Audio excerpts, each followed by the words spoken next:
Hey everybody, welcome to Go Bold. My name is Jody Atariwala and I'm your host. And today I'm coming to you from Z Jetty at Canadian Forces Base Esquimalt in British Columbia. And CFB Esquimalt is home to Canada's Pacific Naval Fleet and one of the principal boats that are used to train sailors before they go into some of the fleet ships like maritime coastal defense vessels and frigates and submarines are the Orca class patrol vessel and training boat. And that's what's directly behind me.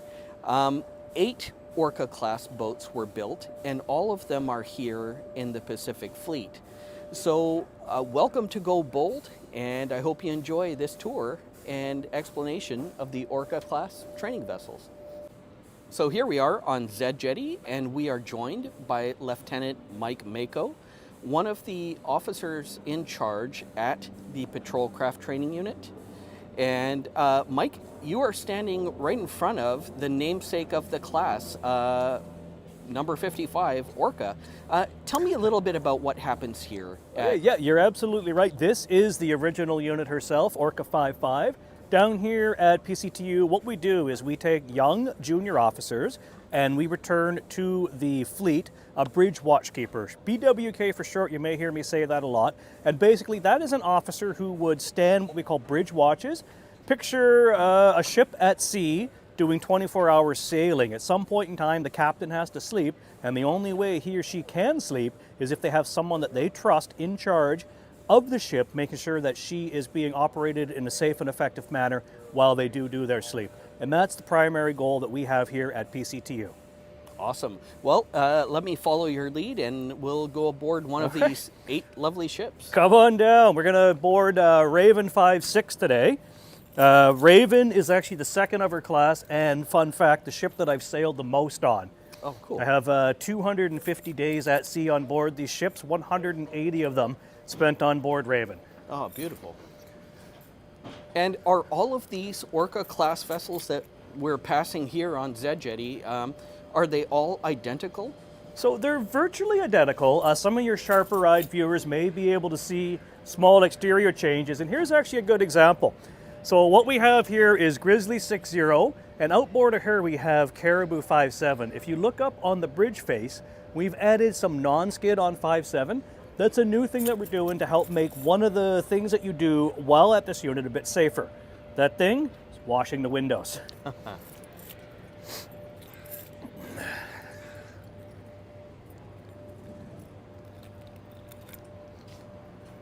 So as we get aboard here, you may see sailors doing work. You may see certain items and like pieces of equipment on the jetty. This is a working jetty. We do want to make sure that we're paying attention, staying safe, as personnel will be moving, well, in this case, hazardous oily waste. So this is what we call a brow stand, leading to a brow, leading to the ship's quarterdeck. Follow me.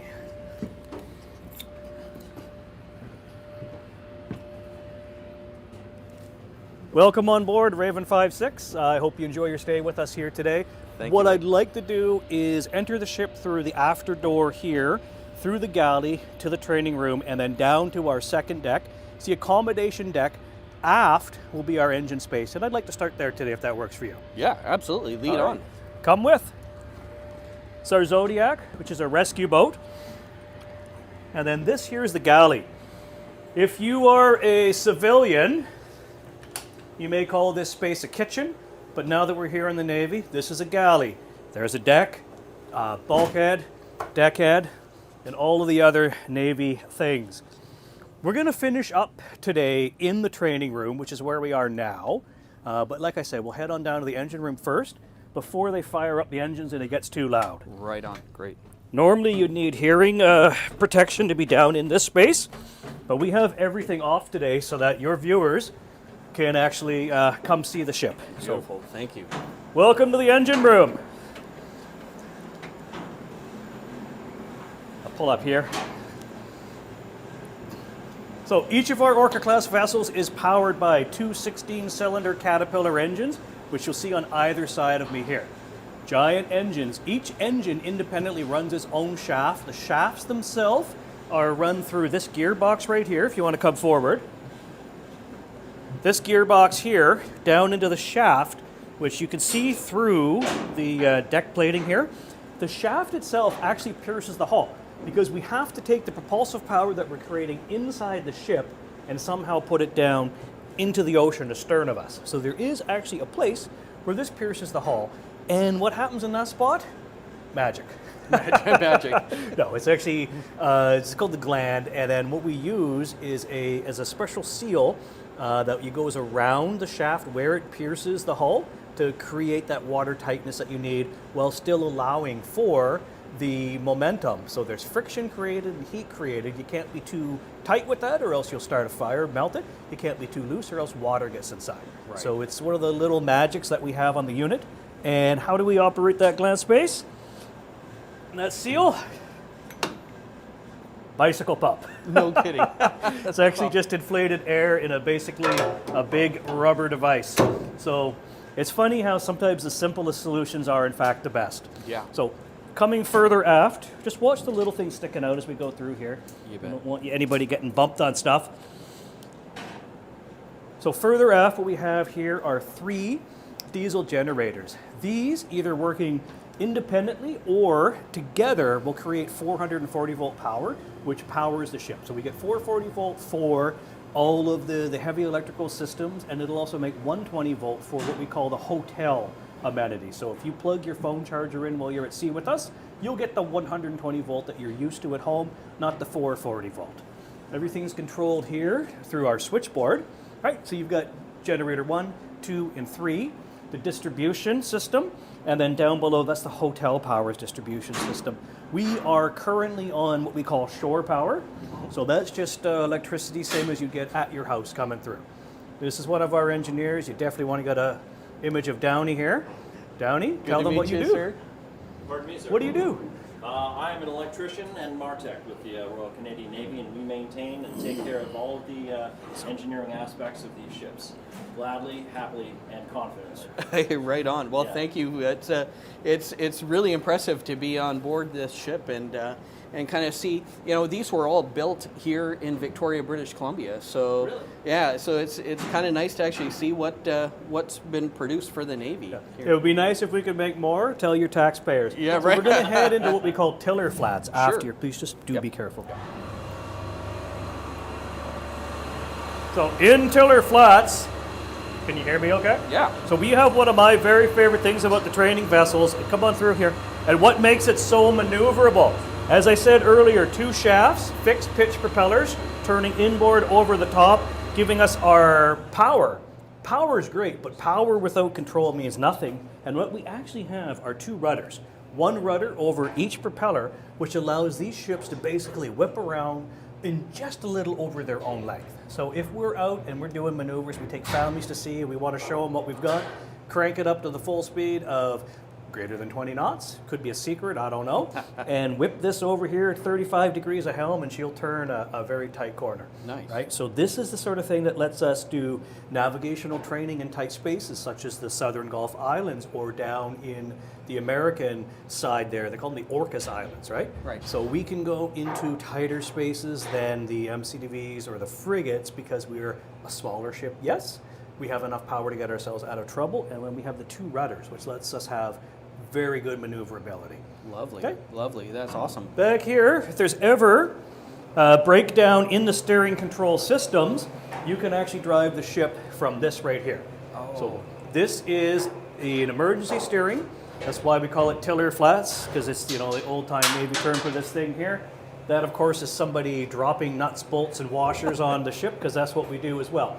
So if there is ever a breakdown in communications with the system, you can come down here, turn on this pump, open up the hydraulics to this here, and you're driving the ship. It's a little weird because you're facing backwards, taking orders through this headset to go left and right, but you can physically see right on the shaft itself what you're steering and where you're driving the ship. It's really interesting that you share that, Mike, because when I've been on the Halifax class frigates, I know that I was told that there's something similar Yes. at the back of the Halifax class in case you lose some steering control or whatever. There are people in the back of the boat that are able to do something. You're right. They're not there at all times. Right, This okay. would be a terrible job to be sitting here waiting. Right. So, Right. one simple pipe. The people are laid on basically on what we call a watch and station bill. Mm-hmm. So if your watch is awake, let's say you're the port watch or the starboard watch, first, second, or third. We also have a red, white, and a blue. Depending on what state the ship itself is in, you'll know whether or not you're the person running back here when you hear the pipe. Right. At Gotcha. specials, we call it special sea dutyman or specials for short, there will be somebody here at all times. So in a quick second, we can either on forward, I may show you that later, drop the anchor to keep the ship safe, or take the station of control right back here, start steering the ship from here. Right on. Yeah. Right on. Very cool. Very cool. Redundancy is key, right? Yes. Redundancy is well, key. especially for a warship. You Yes, don't know what's right. going to happen.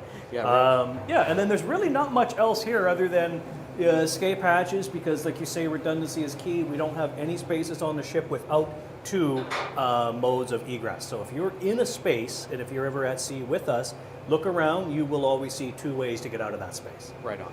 Right Okay. on. Awesome. Well, We're heading cheers. that way. Thank I'm you. going to have Thank to you. follow you. Yeah, you bet. Well, tight. I'll let you pass me here. I appreciate that. Yeah.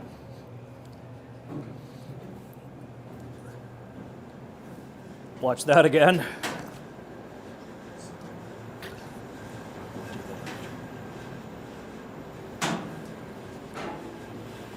Do you want to go forward and see some of the accommodations the students live in? Sure. Yeah, Okay. absolutely. So come on forward.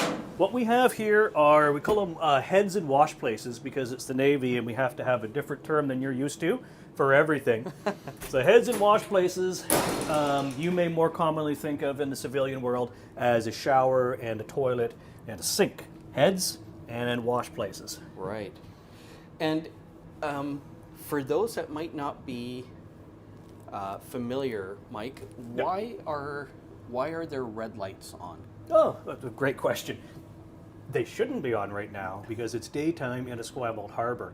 However, we have red lights in all places on board the ship so that if it's nighttime and you're up and doing things and suddenly you have to be on the upper decks for an emergency or you have to go on the bridge, take your watch, whether it's your regular watch, like I'm going to be on the helm, I'm going to be a lookout, or if you're like me, you're going to be a BWK, you don't lose your night vision. Simple as that. So nighttime, the whole ship goes to red lighting. Even if you're in a space where you're not expected to go into the dark in the future, emergencies happen and we'll have red lighting on. Yeah, makes sense. Yeah. It allows your eyes to adjust quicker. Exactly. It shouldn't be right now. This is one of the 3 watertight bulkheads that we have on board this ship. And what we have up forward from here are those white lights and more messing spaces. If you want to take a look in here, we've got messing for the students. Okay. And it's very, very, very simple. There's not a lot to it, not a lot of creature comforts, right? Everybody gets one place to sleep, call it a rack, Right. and one locker for their equipment. And this is where you're expected to basically spend your, not off watch, but your downtime, 8 hours a day, trying to get your rack out. Right. And how many people, how many students can actually go aboard each of these Orca class vessels? And then how many crew? Okay, so good question. There's 24 bunks. I could fill this completely up with students, but there wouldn't be enough hours in the day for the students to get quality training. So we try to have between 5 and 7 students, 6 being ideal because you can split them up, 2 on each watch, there'll be 1 and 3. For core crew, you will have an OIC, that's someone who does my job. You will have a senior bosun mate, that's the person who is the senior person in charge of the deck spaces and cleanliness. So if you're a student here, commissioned like myself, an acting sub-lieutenant, you may have an S1 telling you what to do. That's their job. You go ahead and do that. Right. On top of that, you'll have what we call an Orca class engineer, and that engineer is in charge of the engineering spaces that we just went through there. If we are sailing 24 hours a day, we will also bring on board a cook. If we're not sailing 24 hours, so we're just going out doing trials and testing here, or the shorter sails that we do within the unit, not when we're doing the training, a cook won't come out with us. And then you'll have watch on deck. And then the watch on deck, their job is to respond to emergencies, so that might be a fire or a flood, launching the boat in case there's a person in the water, and standing a regular watch. That'll be helm and lookout, and I'll show you those when we're up on the bridge. Awesome. That's Questions? great. No, Okay. that's fantastic. Let's Awesome. carry on. Thank you. Absolutely. Hi, we're gonna go back that way. I like that he closed the door for me. Oh, perfect. Hell of a sailor. And then when you come through, Yeah. just lift this up, and You then bet. she'll close it behind you there as we're just sort of pushing by.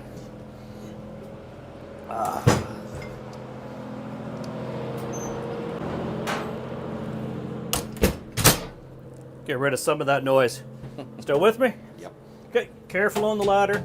I know it looks like stairs, but we're on a ship, so this is a ladder. Right. From here, I'd like to take you up to the bridge. Sure. Okay, Let's- follow me to the bridge. Do, do, do. This is where the magic happens, in my personal opinion, but I'm biased. This is my office. I wish I had a better view for you today, but you'll see my office both has windows and a corner. And what we do here is we take the raw material that Venture has given us and we turn out bridge watchkeepers.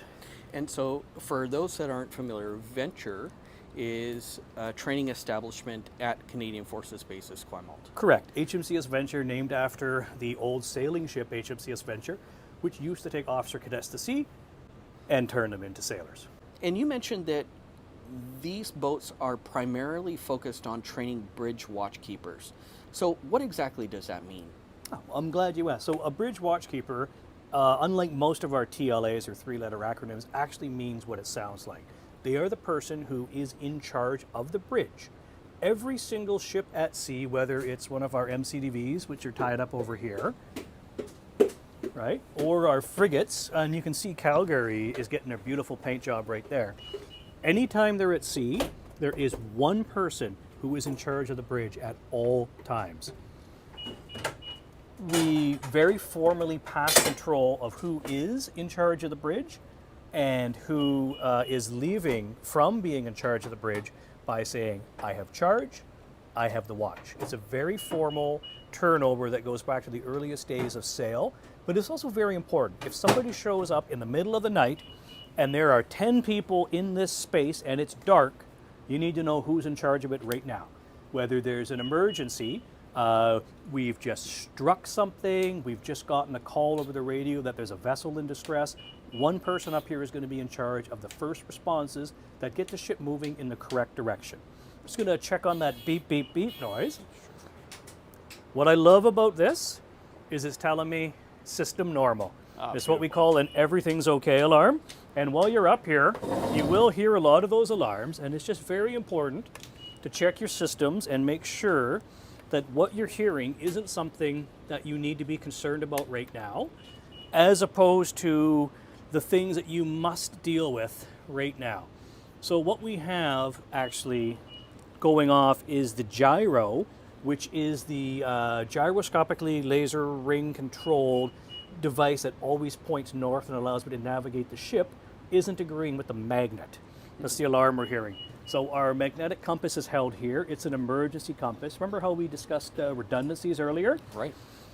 Every single spot on Earth has something we call a declination, which is how far off from true north your magnetic north is. And as we're just firing up this ship, it's letting me know your magnet isn't pointing true north, which is great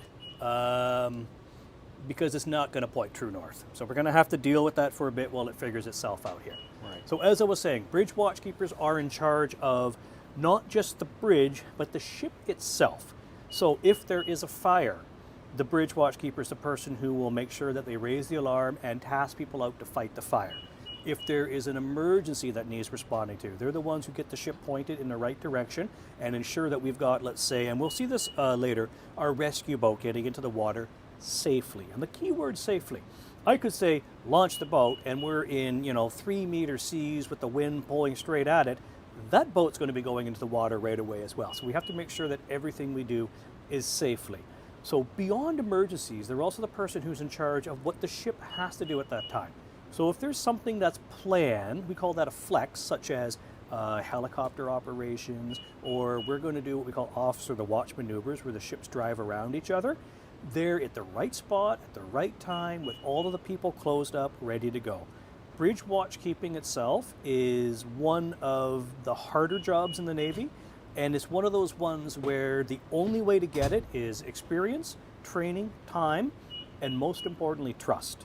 If the commanding officer doesn't trust you, then you'll never be a bridge watchkeeper, no matter how much time you have in or how much training you've done. There's a requirement to know all of your systems, all of your people, and what they do. Song here is testing the windows. No, it's good. I like it. So this is another thing that we want to make sure everything's working correctly while we're on watch. And prior to taking a watch, you want to make sure that the off-going watchkeeper has done their job up to the point where you take over, because if you take over, it's now your, and I want to use a swear word here, but I won't. Starts with an S, ends with a show. Right. All right. Exactly. So what are the tools that we have, right? So our ship, come on over here, has an ECPIN system or an SDM. It's a navigational computer system that has all the charts of all the areas we'll go. And I'm just going to zoom in to where our ship is here in Esquimalt Harbor. This is us on Zulu Jetty on board Raven right now. None of the other ships have turned on their AISs. That's the automatic identification system that all ships over 50 meters are required to use, and most ships nowadays in the modern times do use. If we do see an AIS, it'll be shown as a little green triangle on the chart here. So the chart takes the radar feed. This is my radar here. We're just starting it up and it's not yet radiating, but if I get it, wait for it, there we go. If I get it to start working, we've got two of them, I just got to do one more button over here. What you'll end up seeing is radar paint, which is the energy sent out and then received by the unit, and it allows you to see what objects are around you in the area that you're in.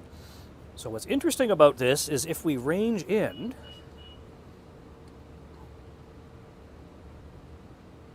we'll actually get to see, so this is us now at about 500 yards. We do everything in yards in the Navy, with the gain turned up way too high. So we're just driving everything out. What we should end up seeing is a nice picture. Someone's got the C turned on. It's actually an interesting function. The C takes out radar returns that are down low. The thought being if there's waves that are 3 meters high, anything in that 3 meter area is probably the ocean coming back to you. Right. The other feature we have is rain, which takes out returns up high. The theory being if it's up high and there's too much of it, you're probably just getting rain returns. Right. It's very important to tune your radar as you go, and as you hit different areas of weather, clouds are coming, you'll see them ahead on here, or the sea state picks up, you're tuning your radar so that your picture always remains. I call it speckled.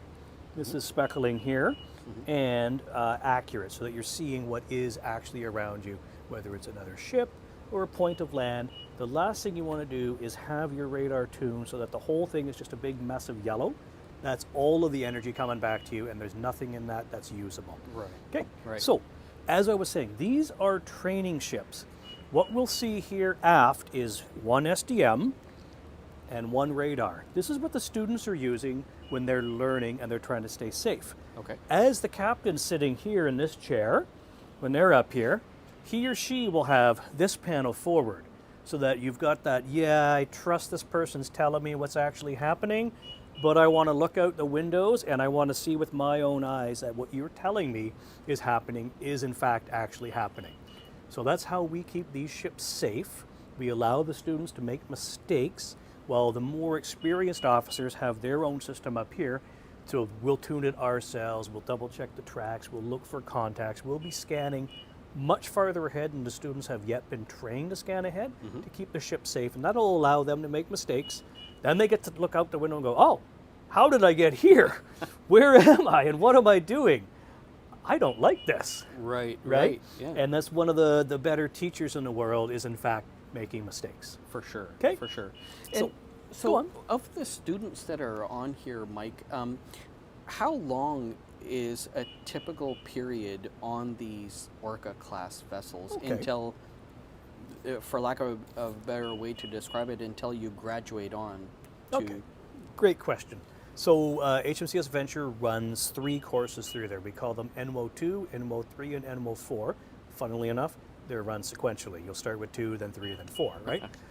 When I went through, it was actually called Mars Training, and we've since changed the name of the trade and of the training. I don't see the whole system. So there's a lot of classroom learning and simulator learning. So we're actually going into a giant building that has computerized versions of all of these systems and interacting with artificial constructs, vessels that the mentors drop in there, or your other fellow students will all be able to interact together in that system. That's part of the training. When they come to me, they'll come to me for their NWO 1. We'll take them out for a single week at sea. And it's just a chance to show them this is life at sea. Here's where you sleep, here's where you eat, here's the importance of cleanliness, here's how we respond to emergencies. Go stand your watch. Okay, now you need to make sure you take care of yourself and you get your rest because you get tired. Right? Yeah. Get them after that week, they go back to the school, they do more training, and then I'll get them out for 3 weeks for their NWO 3. And that is getting them out here and just developing those core mariner skills. Here's how you stand a watch, here's how you look out the windows, here's how you interact with other people, here's how you do all of the things that you need to do just to be successful in the next step, which is your NWO 4. That's broken into 2 different sea phases, a 2-week and a 3-week. They'll do navigation. Navigation's involved heavily in the use of the SDM system here. So this will take them to places where you normally wouldn't go as just an officer of the watch. You would stand up an entire navigation team because they're tighter. They're more confined waters. So if we're, let's say, up here, this is where everybody's taking a ferry, right? Right, everybody's taking the ferry. Well, we've got a pass called Active Pass right here where the ferry goes through. And of course, there's that's here. So we'll take you through here. And anybody who's been on the ferry knows that the 2 ferries always cross right here. There's only about 200 yards of water to the other side of the ferry. We'll try to aim to go through when the ferries are coming so that you have that opportunity to see just how close you can get and the interactions that you can have with other vessels at sea. That's the navigation side, right? And then we'll do the full put everything together side. That's the charge phase. That's where I expect them to stand here on the bridge, run the team so they don't have a trained bridge watchkeeper running it for them. They're now running it and they're being assessed on how they run it. If they're successful at that, congratulations, you've passed Naval Warfare Officer training and now you go to the fleet. Right, and then you go to ships like what are behind you. Right, or over here we've got Calgary, which we've already seen. So you'll go to either a major war vessel, one of our frigates, or minor war vessel, which would be one of our MCDVs. I've personally sailed on 5 of the 6 MCDVs. I'm ticketed on an MCDV. I've sailed on 2 out of the 3 2 out of the 5 frigates that we've got here. I'm ticketed on that.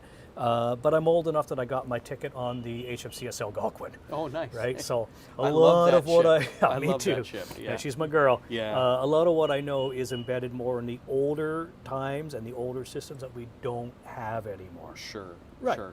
But you've got that experience, right? And yeah, I've had an old girl fail on me in very constrained areas. They're like real steering gear breakdowns. Remember we looked aft in Tiller Flats? Yep. Next to giant rocks and the ocean's pushing us this way. Oh, wow. Yeah, we've had that happen. So that's why when I'm here teaching the students, I can walk them through things that I've done, how we solve those problems, and give them the confidence that the training we're giving them will actually be useful at some point in time. We're not just, oh, we just took your engine away because we want to take your engine away. Oh, we just started a fire because we want to start a fire. No, these are real things that happen. Right. Personally, I've had fires. I've been in collisions. I've had people go over the side. I've had systems fail, including helicopters. Wow. So launch a helicopter and immediately have it catch on fire. So all the training we do here actually has real world value where we're sending our students. Totally. It's so important. Let's take a little bit more of a look here at this bridge because there's also some workout gear. So yeah. which is important, right? You got to What did I say, fit. right? Like speaking of important stuff, I got to keep this thing charged up. Right. Yeah, so absolutely right. We looked down below, we saw the rack space, we saw the cleaning spaces. We want our students and also our staff and the watch on deck, everybody who's on board really, to eat healthy meals, right? So we'll bring a cookout. There's always lots of options, vegetarian option, fruit trays, fruit veggie platters, that sort of thing. So we're really pushing the healthy living, and then the workout gear. We are a small ship, so there's not a lot of space for working out, but you can take this gear after the quarterdeck, after the flight deck, forward to the forecastle in the nice weather. We do try to do swim exercises as well. So if we've got nice weather and it's the summertime and the program allows, we'll drop the anchor, go swimming. Right on. Put the boat in the water, keep you safe, get you swimming. But yeah, we do really encourage people to work out. Yeah, well, it occupies some time, but it's also good for just, keeping fit and being ready to do what you're called upon. I agree, it's the health. So Yeah. on that fitness thing, one of the things that we'll ask our students to do is sit here for an entire watch. This is the helm position. So they're in control of where the ship points using the helm, which is this wheel here, and how fast the ship goes using the throttles, which are here. They're verbally ordered by whoever has the con, like that's the person in charge of where the ship's pointing and how she's driving. But there is a human being sitting here for long hours staring at a number and turning a wheel. And it does get boring and it is hard on the body. So that's why we do encourage, when you can, get the blood pumping, get the exercise in, go do some pull-ups, go do some push-ups, go lift some weights, hit the bike. Whatever it is that you do, yoga, etc., for your personal mental fitness and physical fitness. Yeah, so important. And so, do students actually learn to steer or sail the ship here? as well? Absolutely, especially on your Naval Warfare Officer 2. The first course that you take here, we will put you on the helm. Okay. This is the helm, and we will have you acting as a lookout. Lookout basically is what it sounds like. Here are the windows, look out. Sounds silly, but it's actually really important. Yeah. And I always, and I teach the students who come train with me, talk to your lookouts, give them a reason for looking out, tell them what you're looking for, have them report to you so that they understand that they're part of keeping the ship safe.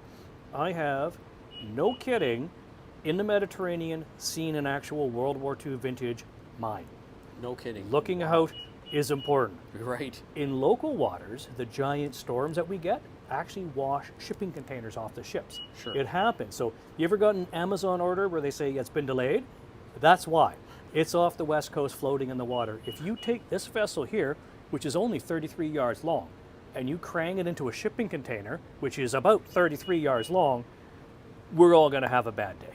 So Right. that's the importance of looking out. And we teach them to look out. And I'll use the examples of, see that whale over there? We could have hit that if we weren't looking out. Right. Right? Right. And nobody wants that. Like, No. we care very greatly for the marine life here.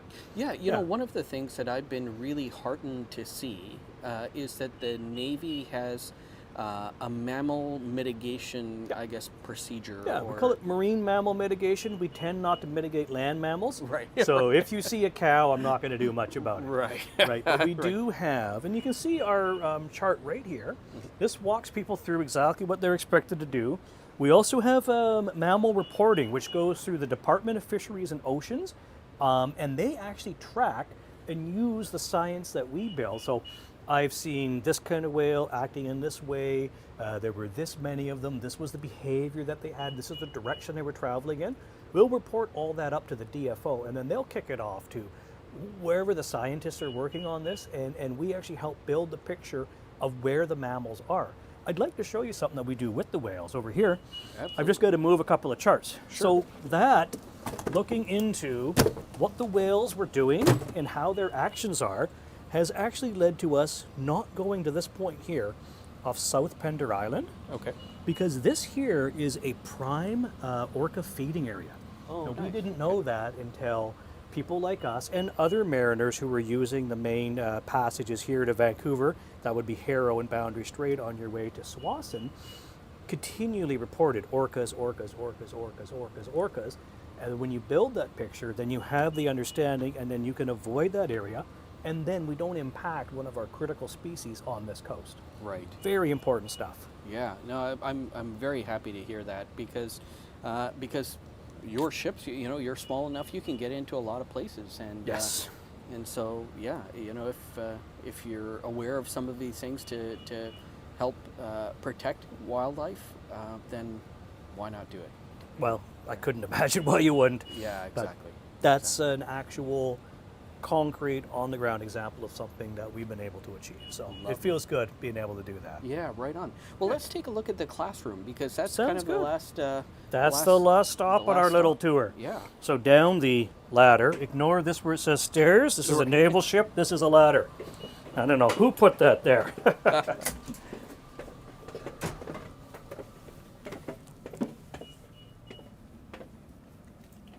Okay, so it is a little messy, but this is a living space. The important thing to remember here is that when the students are on board and all of the staff is here on the ship, there's 24 human beings maximum on board this ship at any point in time, and this is all the space we have for working and eating, and in the evenings, a little bit of entertainment. So our ships have Wi-Fi on board.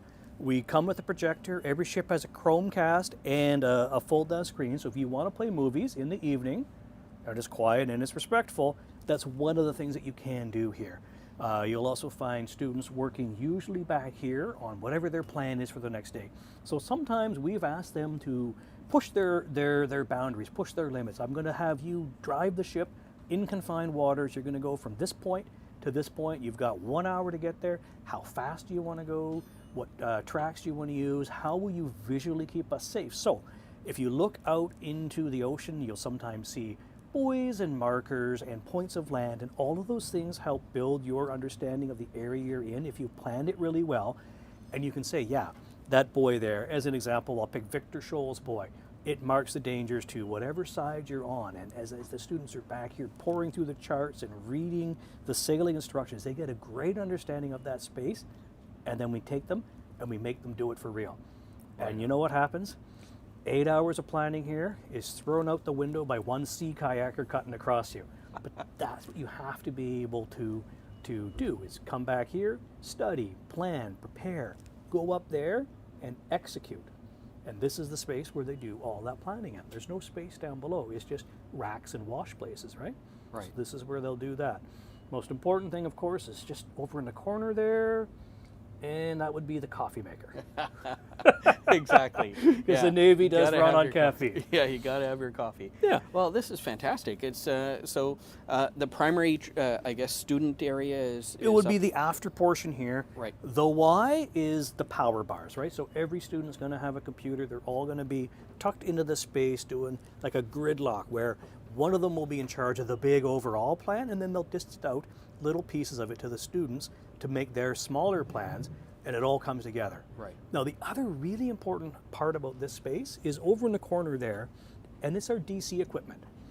So we are a smaller ship. We tend to take people who are less experienced to sea, right? So we're not taking trained firefighters. We're not taking trained hull techs who know how to do leak stopping and stuff. We're taking students who are just learning, and we're expecting them to help keep the ship safe with the small cadre of ship staff that is on board. So we have limited abilities to fight fires, but we can fight fires. And in my time at the unit, we've had 2 fires. They were real, and they were put out by people listening to their training, responding to what they were told to do, getting to the fire as fast as they could with, we call them first aid extinguishers, the CO2 extinguishers, and actually putting out the fire, saving the ship, in all honesty. So it's massive. Yeah, that's so important. You know, it's these ships are a wonderful example of what you will see on the larger, I guess, Everything commissioned scales naval up, ships. is what Right, you're saying. right, exactly. You're absolutely right. So the bridge here has a lot of the same things you'll see on a frigate. Right. You don't have the ability to stop the main gun because you don't have a main gun. You don't have the ability to communicate with helicopters because we're not launching and recovering helicopters. These ships can operate with helicopters, and every opportunity we have, we do. It's just we do it off the forecastle, and it's a more stripped down version. Vice, the real thing where you're taking a helicopter with you, let's say on a frigate, and we're going to Africa and we're going to fight piracy. Right. Right? That's the real thing, but this does get you there. You've got the exact same bunker gear, the exact same SCBAs, the exact same bottles. Everything here is the same. The leak stopping, what limited bits we have, is actually all the same as well. And this is a place where you'll train and get ready for whatever may come when you're in the fleet itself. Right, right. Well, let's take a quick look at some of the outside spaces of the Orca class boats, and then that should wrap up our tour. Let's head through the galley. So we have two main outside spaces that we'll be looking at today. Okay. We've got the quarterdeck and the forecastle. Cool. Galley, still the galley. So important. Got to keep people well fed. Well, you got to keep them fed, and it's got to be healthy food, right? Right, right. So what we have here is the quarterdeck. The main purpose of the quarterdeck would be holding our rescue boat here and our rescue crane here. So obviously the crane is used to put the boat in the water. The boat has to go in the water in a safe manner. It's a very small boat, and we do operate in very large seas. So it's up to the bridge watchkeepers to look where the sea is coming from, where the wind is coming from, and make it as safe as possible to put the people that you're going to put in this boat to go do the mission that you've asked them to do as safe as possible. Right. Right. And then we also do some line handling back here. So you've got your, this is the number 4 rope, the after rope, tied up in a double up here to hold you to the jetty, because that's how we keep the ships alongside. Right. 4 lines doubled up, and you'll see aft of us is the Moose 6'2", and she's got the 2 lines forward as well. Right, right. These are beautiful Oh, boats, and how did I was going to say, it's okay to call them beautiful. How'd you know that was coming? They are, and how are they in terms of performance? Like how? Very great. Oh man. Oh, so the cool thing about these boats, and also the bad thing, the thing you have to be aware of is they will get up on a semi-plane, so they actually make a bigger wake than the big ships. The MCDVs aft and the frigates over on the other side there sit deeper in the water, and they don't come up out of the water when they speed.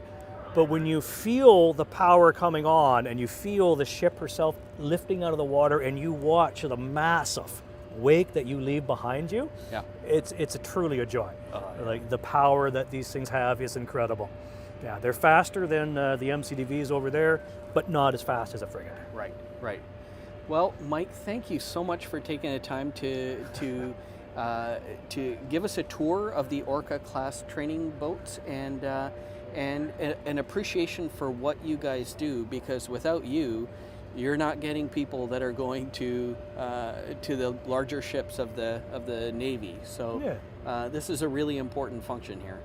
Well, I appreciate your time today as well. Thank you. And we hope to see you down here for an actual sail. Absolutely. Get you out to sea. Looking forward to that. Thank you so much. Awesome. Thank you. Cheers. Cheers.